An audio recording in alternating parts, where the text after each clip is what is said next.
nice. Whose book? All right, guys. Whose book? His book. Take two. Can I borrow? It's my friend's This is book, I'm only setting this on top. CT here with the boys and Rat Rod and the baby. and the baby. There you go. We got Our new Elliot, Mark, Our new album's out today. Yeah. Mike, New album. Oh, he doesn't Matt. like the new album now. Yes, he does. Lovely D's here with Bayo. Guys, we're just shooting the breeze. We're having a conversation, just talking everything Rat Rod, everything music. I got to kind of lean in on Mike so we can see everybody. Well, you know, if you scoot in, if everybody scoots in just a little bit. We'll get it all warm and cozy. There you go. But, it's cold here, so that's not a hard thing to do. So we're not really doing anything structured. We're just going to leave the phone run, and whatever comes up, whatever we talk about, is here to talk about. And as we blow, this is great, man. I'm enjoying this. Yeah. But By the way, Elliot just turned 20, so everybody make sure you say happy birthday, Elliot. Hey, Al. Thanks, guys. Man, you got one more year, and you're. One more year, then it's alcohol. Oh man. I doubt it. No more rushing out of the bar after we're done playing. Yeah, that. Oh yeah. Now is that something that happens everywhere that you guys go, or certain venues? Because I've been there when that happens, and it Depends sucks. on the states. Some states are cool, some states are not. Yeah, Delaware's tough. yeah. Delaware's a tough state on me. We don't blame the clubs. We understand. But the state of Delaware is tough. They don't get out. Although there are some really cool people who have let me, do my show. But yeah, sometimes I get thrown out. If you will. It's understandable. It's not, you're not complaining about it. Now is that insurance It's practice. policies, or? No, he's It's done practice for when you start drinking, No, that's- and they got to throw you out. That's all about liquor licensing right there. They usually liquor Yeah, I was gonna say. not an It's insurance collateral. thing, I mean, it it's comes liquor with the job. You know what I mean? And Like, each state's different. Because I know, like, certain places in Jersey, like I've done gigs at Hot Shots, and Ray from Hot Shots is real cool. And I've asked him, can I bring my sons in to see this show? As long as they're not sitting at the bar and they're not drinking alcohol, Well, I think that's It it, depends the on it's all state. good. Yeah. Whether it's a tap room or you have a menu with food, they never want underage at a bar no matter what it is. But if it's a place that has food usually and has a full menu, then yeah, you're allowed to chill and hang out. Because I will say, when we did the Well, I'm just saying this is as underage as you can get. Yeah, right. Yeah, he's almost no age.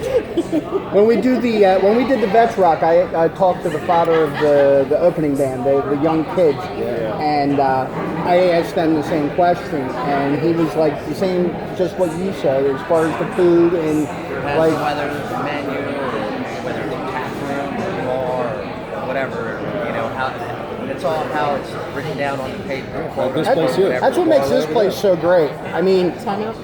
Time out. Same here. I've been able to bring my kids in here to see shows and just get food and enjoy the show. and there's a but- good stage here too. Right. Yeah, I like it. And plus, if you just meet a good bouncer, that's all you need.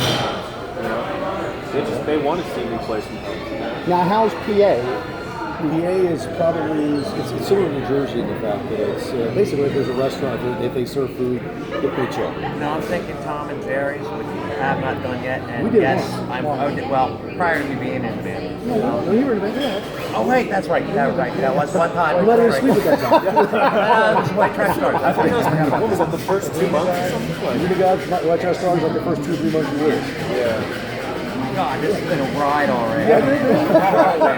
Total whirlwind. Yeah. Crazy. I want to get back in there.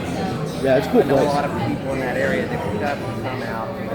I got more railing water. That was cool, man. Shout out How about Delco. Mr. Buddy Cash? He said he wanted in. Now with the McStew's gig that you guys just had with Faster Pussycat and Bang Tango. Now, That was great. I heard they set that up a little bit. Our first event, our first Rock Your Recovery was in McStew's.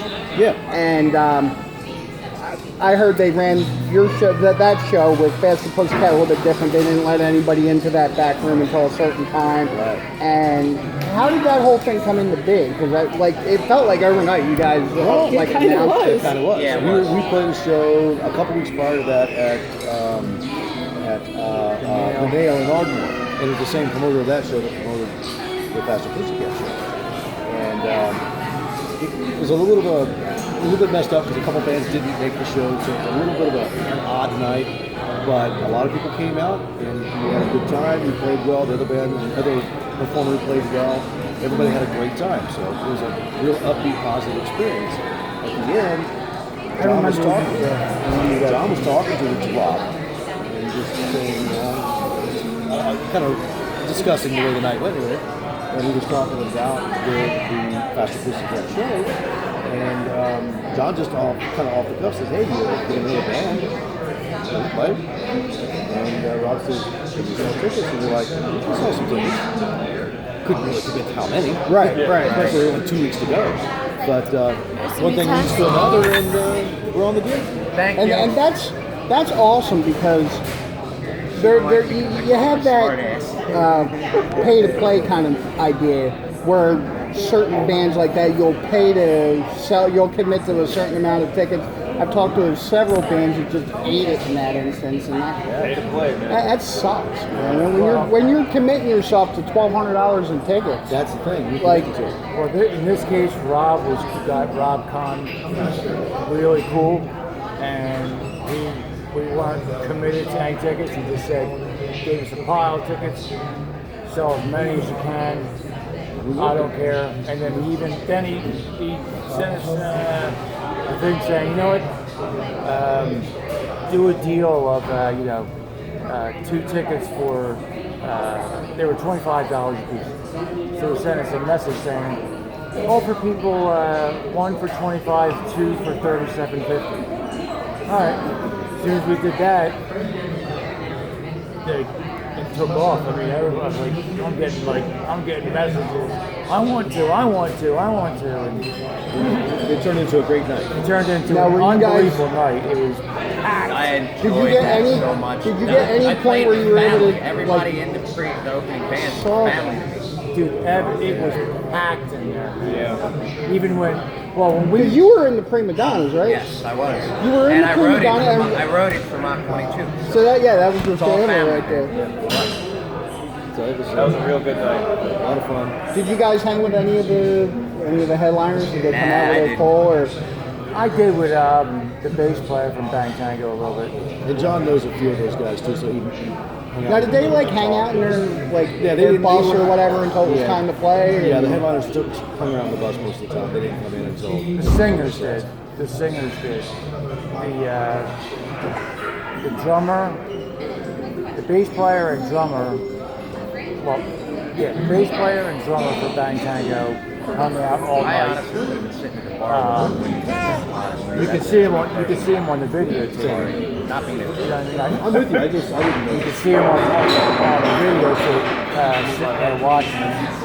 And the 2 guys who danced the Pussycat were walking around. You can see them on the video too. I struck up a conversation real briefly with the one guitar player from Faster Pussycat. He saw my Gretsch t-shirt and he's like, "Oh, That's awesome. He had a Gretsch on top and he's like, I said, I saw that. I saw that. I know when I went to M3, their bassist was hanging around the concessions and was out just hanging with everybody. He was real cool.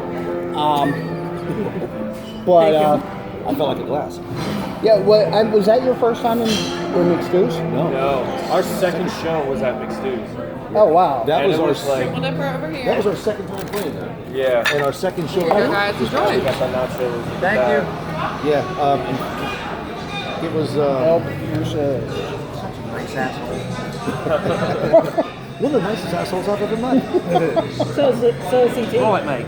Hi, Mike. Roll it, you cheeky bastard. I tend to be a cheeky bastard from time to time. Now, the guy who set you up with that is hopefully he's going to be somebody that you guys might be doing more things with in the future. Yeah, we do have something else coming up with him. What is it? I like Rob. He's a good dude, man. Yeah, he's got a thing he's doing down there, or up there, I should say, and we're on the bill. What the hell was it? He was really happy Oh. with. September 27th, we're back up there for it. Awesome. Yeah. What venue is that? Let's do it. I went there to gig, the Prima Donnas did a gig with him up in Seaside Heights. It was a whole weekend thing. They had tons of bands. Mach 22 was there, Prima Donnas. Oh gosh, I'm sorry, I'm forgetting some names. There were some other local PA area bands that were up there playing. Like it was amazing. Now, Prima Friday Donnas night, has kind of Saturday, been and like Sunday. Now the prima donnas, have they been more like a turnstile thing? I know that there's been Prima donnas several have been people around that have come for a very around. long time. Like prima donnas, all kinds of people everywhere. Such a good dude. Shout out to Mikey. Yeah, Mikey Prima Donna, I love you, brother. It's cool, dude. We actually did a Facebook Live just before we played. You saw that. Oh, no, I haven't seen that yet. I never I just seen anything. grabbed too him. drunk to see Stop, anything. I was getting ready. I was doing our typical Facebook Live thing to say, hey, we're getting ready to play in a few Good. minutes and that kind of thing. And he was standing right there. I said, come here, Mike. So we both got on together. I saw that. Yeah. I love the Tusk Just because off the the Tusk is like watching a show in your living room. I was about to Yeah. say, like, we played the Tusk a couple of times, and those were fun too. It's been a while, but like, you know, we've been there a couple of times. You know? I'll never forget going in the That's Tusk when with we, her. Chips Enough. Yeah, we watched Damien was in there DJing. And I'll never forget going in there with The her. ambassador. I'll never She's forget going everywhere. in there with her. We went up to the bar and I got a shot and he put it in like one of those ketchup things. Like you get your sauces in. Yeah. Shout out Damien too. Yeah, man. The ambassador, Damien Monte Carlo, hardest working man in the business. He is in And about one of the 20. nicest guys in the Although Yes, one I of the still nicest maintain he looks like Donny Osmond in Joseph in the Technicolor, Amazing Technicolor Dreamcoat. I swear to being, Pull up a picture, dude. I have a picture. I'll have to see it. Yeah, I can't. Oh, it's hilarious. Yeah, guys like Damien make this fun, man. Absolutely. He brings drums out. I bring drums out. He's just, he's Y'all just play them? Yeah. He's a Matter good of drums, fact, you know? the night we left the Nail, I left and went up to Poconos. He had got a crib up in the Poconos. Some friends up there, just a little getaway for the weekend. Thanks again, Dave. I owe you two, I think, actually. Now. Damien had a lot to do with getting me started and also had a lot to do with me seeing you guys because I'm in this band because of Damien. Mach actually. 22, I saw Mach 22 open up the Tom Kiefer at the Block. And that was my influence to start doing what I'm doing. So I reached out to them, and Damien was the first one to reach back and really like had my back from day one. But that's how I realized he was in Lady Diesel. And for the longest time, I was getting confused because Lady Diesel and Rat Rod were running it felt like every single show together where I was like, are they For a the minute same there, band yeah. now? Yeah, we were doing a lot of running together. It was cool. Yeah. I felt the same way. It was like, for a moment in time, it felt like we were every show was with, you know, Lady Diesel, Stone, like all those guys. You know? And Babylon Shakes. Real quick, you Shout guys out to asked my me boys for at pictures. Babylon Shakes. Love you guys, man. So that's See you guys Damien, soon. Barbecue, baby. That's Damien, Damien. and that's Donny Osmond. Wow. Okay, yes. All right. oh my Yeah, God. Dave, you kind of look like Donny No, Osmond. no, other way. Move down for a second. Oh my God. It No, other way. Yeah, it does. And then one more. Check this Over. out. Check this out. You see that? That's Damien. There's Damien. There's Donnie. There's Donnie out. Bro. Damien. Donny Osmond. Donnie Osmond. Left eye, right eye. Left eye, right eye. Damien. Donnie. We love you, Donnie. Damien. Damien. One's clear. A or B. Bring it, bro. She had me watching it. But then again, I also have a picture for Lil Jon too. All right. I don't know if he told y'all. I don't know if you did or not. I don't remember anything. He looks like Boy George Oh boy. right now. Oh boy. But the way Boy George looks Looks now, now. not from the 80s. Yeah, now I how don't he know if looks that's good or now. bad. And she had me watching the Joseph in the Technicolor, Amazing and Technicolor. Donny Osmond Dreamcoat. came out. I said, holy shit, it's Damien. And I pulled up a picture. I was like, yo, look at this. That is weird. Holy moly. I just have to go grab your side of jalapenos and corn. And can I get another Coors Light? Sure. Anyone else need anything? Iced tea. On that sweet and tea? It's real. We're eating food. Ordering food. We're eating it. This is. That's it. I can't because it's real. This is rock and roll. But I'll never escape that. But yeah, we wanted to give you guys a little bit of an Nonsense. inside tip of nonsense and just hanging out, and I'm getting past the baby. a bunch of nonsensical fools here in this rap right now. But we have a good time, and we love our rock and roll. Now, originally it started with the two of you guys. It did. And how different was recording the new album? Was it a much longer process? It was a completely different process. Probably at the same length, time-wise, because we took about 8 months of the first record, start to finish, about that I think it was. And this one was, considering writing and recording, It was longer. longer writing and recording. It was longer because, well, We wrote and recorded it at the same time with the first record. Okay. This one, we pretty much wrote things, a lot of it we wrote ahead of time, demoed it, learned it, then recorded it. Yeah. And we recorded basic tracks first with the boys, and we went back over and did overdubs and additional tracks. So it spread it out really well. Now there was something that, and I heard you talk about it with Faye on his show as well, that there was something that you specifically, Mark, that you did differently. And I talked to Mike a little bit when we went out one night, as far as a Fuller's sound, like a much more in-depth sound that you got out of it this time around than you did from the first album. Well, quite frankly, the first album was all me playing the music, the drums, the bass, the guitars. And Still a good record, though. what might surprise people, and this is exclusive, I think. I don't know if I've ever told anybody publicly this. The first record was recorded with one microphone. Oh wow, One condenser mic in the room. Those drums, one mic. that's incredible. It's in mono, but it's still full. With this record, I obviously wanted to do better with it, so I turned my house into a recording studio. That was a fun day. Thank you. I put LA's drums up in my living room, Yeah. mic'd it all off, took the kit all off, and did it for real. The first one was fake, this one's real. That's all. I mean, No, it's just that we went more full out with this record. Had more attention to production. I wanted bigger drums. He went to the bathroom. Bigger drums. Right. Strong. Just a Yeah. strong Back drum against track the wall. Is hugely important in rock and roll. In any music, but in rock and roll, you have a strong drum track. So I paid a lot of attention to making sure his drum sound was good. And then from there, we built it. So like I said, we recorded the basic tracks together. Actually, the basic tracks to all 11 songs were done in one day.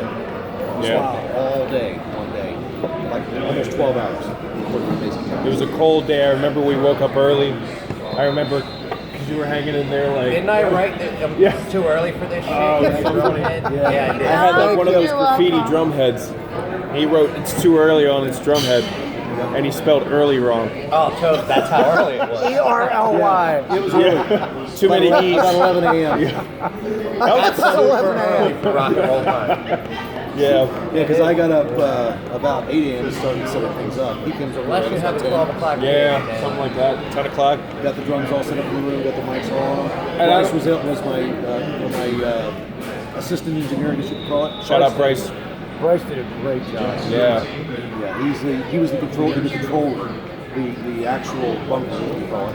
I give it. Bryce was huge, actually. Oh yeah. Yeah. He did all the nuts and bolts stuff. He put it all together and it worked. He even wrote Memphis Belle and Yeah, that kicks my ass, dude. yeah. I will say, like, Yeah, but it's one of my favorite songs. you had sent me a rough copy about a week before you guys put it out, and Lightning Strikes was the first one off of that, and I just remembered that it was like a kick in the face the way it started, and it was great, because there was such a, once again, there was such a difference between the first and the second album, where the second album felt more polished, more tighter and fuller, It was complete. We spent a lot of time trying to make it that way. Yeah. and it was, I remember showing it today, and I was like, wow, like, And I still maintain Come With Me is my favorite. Oh, nice. I love Come With I Me. like that one a lot too. Yeah. I It's the really first- do like that one a lot. Our first attempt at a shuffle. I mean, I played Yeah. a lot of shuffle beats in my own past, but as a band, it's the first time we put one together. Yeah. I love that song. When I heard it, and he'll tell you, he's like, well, which one do you like? I'm like, I love this one. This is my favorite right here. My Honestly, favorite. I think that song was like one of the quickest to write. Like, I think that was merely like a jam. Like, you know, like that was a fast song to write. Yeah, it was super pretty groovy. well together. Pretty short order. So was My Disease. That came quick too. Yeah, that was. You know, we're doing that one now in our sets. If you're not going to see us, we do minus. That's my second favorite. My No, disease. that really came out of nowhere. We're I still mean, going over well. People are digging it. yeah. I was telling Mike, I was like, I didn't realize you guys hadn't released until I think this week. Light 'em up, just because like you guys have been playing it for so long Actually, yeah, that I just and I was like, I didn't realize that it wasn't around yet Yeah. in that form anyway.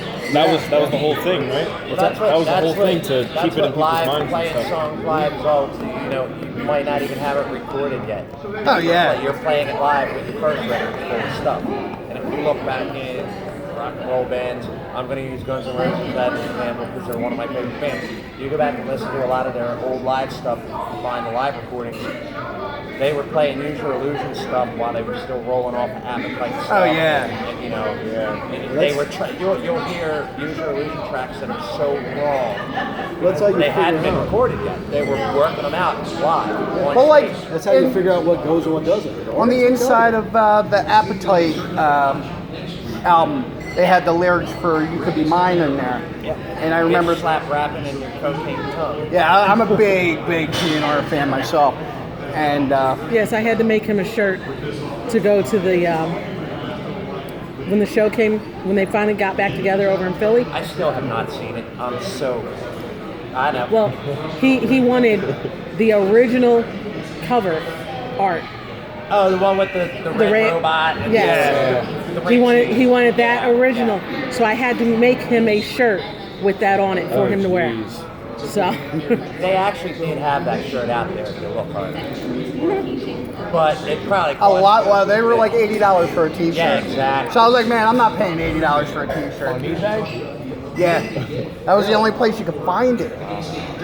actually, it was more than $80 on eBay. That's why I ended up making it.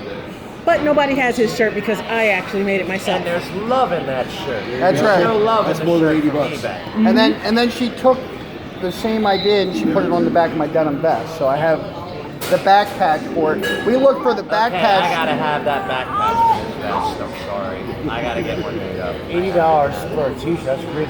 But Rat The Rod backpack- That's t-shirts, the same. but Rat Rod t-shirts are $10. So this is the segue. Two Into, for 15. If you call now, so this is a segue into merchandise here. And Willie will throw in Elliot. We even have We're going to keep Elliot. we'll throw in Elliot. We'll throw in a CD. Yeah, I make house Of your visits. choice. New or old. Either way, they're both good. An afternoon with Easy L. Easy. drum I- lessons.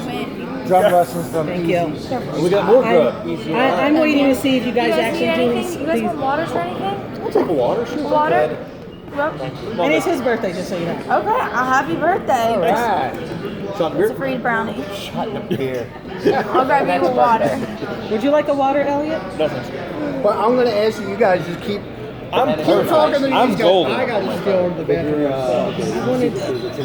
Yeah, man. But I want to see if we were talking before the recording about the official footwear of Rat Rod. Oh yeah, maybe there's gonna Being be some Rat Rod Converse. trucks. Who knows? I would Bad love. would it be to have some of those shoes I would with our love logo to on it? see him. I would so rock a pair of Rat Rod Converse. I Yeah. really would. Thank you, Drew. You're welcome. Yeah, I think me and Matt sometimes, I know he's got a pair, but I'm the only one who doesn't wear Chucks in this band. So, imagine some Chucks with a Rat Rod logo. That would look good. That might be cool. Black chuckers. Black Chucks with the white Rat Rod logo. I think that would be phenomenal. Super rock and roll. And then you can wear them with anything too, because they're Black Yeah. and white. black Yeah, and white. You can black do and white. anything. So. Yeah. So there's your Leather next thing you guys will have to get. Chuckers. I like it. Converse. Come on, man. Rat Rod hats. Just speculating, I will say that's something that I would like to see as a Rat Rod hat. Rat Rod hats they'll be coming soon. Yeah, we'll work on that too. Got a lot of merch ideas we're working on. I will say that Everything else takes money to get it laid out though. Yeah. True. the idea behind I'm getting The together. lottery numbers are coming in on Saturday. I'm getting together with Gene Simmons tomorrow. That's And, different than the bunch we already we're gonna give me some ideas. I'm building the first Rat Rod casket. I am ripping Gene off. I'm building the first Rat Rod casket. It's mine the personally. first Rat Rod But- casket. $15 a good? A rat rod. Well, that's Oh, totally. count. Yeah. So we got a lot of side conversations going on, but we can't hear you guys. We're talking business. I will say, going back to the casket idea, like, that was the one thing that bothered me with Kiss was, I always say that Kiss was more of a commercial than they were a band. Yeah. Because it felt like it got to a certain point where they Don't kind let of... Gene hear you say that. You might I might meet him one day. Come on. I'll never forget, I met Ace Frehley, and he was so friggin' bored to be where he was. I totally missed all of that. I mean, But we I met- wasn't around when Kiss was, you know. Well, no, we didn't meet Ace Frehley like when he was out with the band. He came to the horror convention here Oh, okay. at the Crown Plaza in Cherry Hill. Probably about 10 years ago. It wasn't even 10 years ago, because we've only been married for 12 years. So, and I'm gonna make it 13. Yeah, exactly. well, I have Took the words right out of my mouth. Well, I have a friend who works the horror conventions, and so Meatloaf was just there recently as well. But that's how we met Alice Cooper too, was over at the horror Oh, geez. convention. Where's Lil Jon? He's got the Alice I Cooper just stories. missed meeting Alice. Oh, jeez. I had, I know Nita Strauss from years ago. Nita's awesome. And we went to a show. Nita was like, here's the passes, come back after the show. We're back there, hanging out. It was just one of those nights where Alice put on a phenomenal show and he was tired. That's it. He blew Motley Crue off the friggin' stage. I'm gonna say it. Sorry, You Nikki, were at that sorry, show? Vince. Alice blew you off the stage that night. The man was tired. He didn't want to see any visitors. I was totally cool with that. I wasn't, like a little super off pissed off. No, totally. I respect that. I enjoyed the show. I got, it was awesome. It was just cool enough to get to see Nita after so many years. I'd be backstage with all the equipment and everything that was going on. That's It's just like awesome. a buzz you get from being back there. You feel that vibration, that energy that's going on around there. Even post-show, there's still that energy flying around all over the place, And that's what I dig about it. What year was that? Oh man, dude, we're talking almost 10 years ago, right? That was- 8 or 9 years ago, probably now. Okay. Yeah. That was the farewell crew tour that Alice was on with him. 'Cause I was at that you know show what? too. I honestly remember Nikki Sixx yelling at somebody for getting the backing tracks wrong. Yes. Nikki turned around, he's looking at somebody and he's yelling at him because I could hear the backtracks screwing up. Yes, I just said that too. We were at that. We were at that Man. show. Our kids were at that show Exactly. because we made sure we wanted them to see Alice. But we also wanted them to see Motley Crue because they were doing the farewell. So we took our kids. I actually almost got into a fight at that show. So, She almost beat up Jackie Bam Bam at that show. What? oh my God. Oh, you okay. better leave All right. Jackie alone. Okay. I remember No, you telling this story. I have a legit reason why I was mad at Jackie. So you have to realize how long ago that was. My youngest right now is 18. Well, besides Bale, is 18. So he was younger. They were real young. This was their first concert. It was that time period where you start letting them go off on their own. So they were going in pairs because I got 4. They went in pairs to the bathroom. It was getting a little too long that they weren't coming back from the bathroom. So I'm calling their phones. They're not answering their phones. And I'm blowing up everybody's phone. Well, all of a sudden some random dude answers my kid's phone and says, "Stop calling the phone, blah, blah, blah," and bangs on it. It was Jackie Bam Bam. See, I didn't realize that when the kids had gone to the bathroom, I stepped out and I saw Jackie was standing there. And I grabbed the kids and I was like, yeah, let's get in line and meet Jackie. To get a picture. Nobody told me this. Yeah, it was my fault. Nobody, well, no.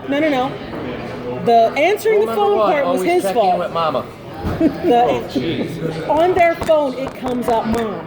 Don't ever answer somebody's phone Right. when it comes up mom and say, "Stop calling us," and you're some random dude that I don't know. That's why I don't like Jackie Bam Bam. In the middle of So, Canada. It was an innocent mistake. it said mom. It wasn't innocent. It said mom. It was a misjudgment, for sure. It was a gross misjudgment. So, And I'm a mom that you mess with my kids, I'm going straight into mom mode because some random dude didn't answer my kid's phone, tells me not to call. That's every mom. That's an instinct, man. You can't mess with So- You nature. can't turn that off. So I'll tell you, when I met Alice, I couldn't say 2 words. Like, Oh, God. he was like my hero growing up. I couldn't say anything. I was starstruck. I How was tall like, is he? Were you taller than him? He was sitting sitting. down, so. Okay. So he was taller. I've seen him a few times. I saw him at House of Blues, and I saw him with Motley Crue, and every time I see him, he really always is upstage everybody he's played with. I agree. We've seen him. Now, what I want to see Alice Cooper, Rob Zombie together, and I agree. possibly a band like Ghost. These very theatrical bands. I want to see bands like that, get together and do stuff. Like Rob Zombie shows are great. Like, you might not like his music, but his theatrics are so great. Alice's whole guillotine beheading shit. If you've never been to an Alice Cooper show, dude, you gotta go. You love it. The whole sexy nurse outfit, and dude, you're beheading Alice Cooper right there, and then never mind. I'm not going to ruin the surprise. Yeah, for there you go. Do it again. Yeah, don't tell him how that part of the show goes. Now, interesting fact with Alice Cooper. One, that was my first concert ever with him. Oh, jeez. I'd never been to a concert before that. He kept talking about how much he loved Alice, so I surprised him with tickets, and we went. And this was about House of Blues. This was about a Great year venue. and a half after us dating, and since you're into Wicca and all that, we actually had a Wiccan wedding at Alice Cooper's Oh, concert. very nice. Very So, nice. and then we got Bravo. remarried in the church the year later. But that is, so Alice is big in our family. That's nice. So And it was, what's interesting is this tour, he's not doing the Ballad of Dwight Fry, he's not doing the Straight Jacket. No, which it's I pretty much a surprised. straight rock and roll show. Well, less than- I think he has some theatrics, but I think he's changed it up. Now the Hollywood Vampires. If you I haven't seen them definitely yet, want to see them. I saw them once. I gotta go see them again. And I really got scared. I've never seen Aerosmith. The only time I've ever seen Joe Perry live was at a vampire show, and the week after that's when he had the heart attack. And I'm like, you gotta be kidding me, dude. I go see Joe Perry, and then he has a heart attack. What the fuck? Fucking Joe Perry. That was scary. Oh, Yeah, dude, I was yeah, it freaked was. out. I was like, I'm never going to see another concert of anybody again. Bad shit always happens. Dude, I said, Tom Petty. I was like, I've never seen Tom Petty. I gotta go see him before that Monday. It was Tom Petty passed away. I'm like, oh my God, I will never have those words come out of my mouth about anybody ever again. I will never say, I gotta go see so-and-so before. Never again. Never again, man. See, the problem I have with Aerosmith right now, I'm a big Aerosmith fan.